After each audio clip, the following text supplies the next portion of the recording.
पाठीमागं रस्त्यासाठी ज्या शेतकऱ्यांनी विषप्राशन केलेलं होतं ते आमचे मित्र बंटी पितळे व मंडळ अधिकारी आणि तलाठी साहेब हे पंचनामा परत ना चौकशी पंचनामा यासाठी आलेले होते आणि चौकशी पंचनामा झालेला आहे आणि सध्या पाऊस चालू आहे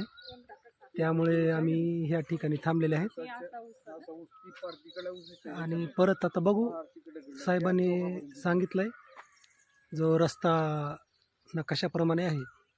त्याप्रमाणे होऊन जाईल आणखी तरी प्रयत्न चालू आहेत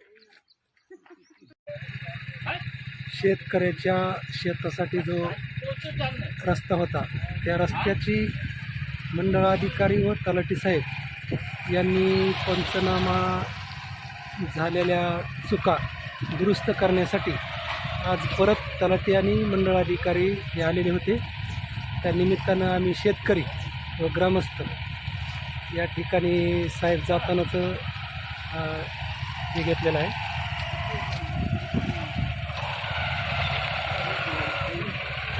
शेतकरी थांबले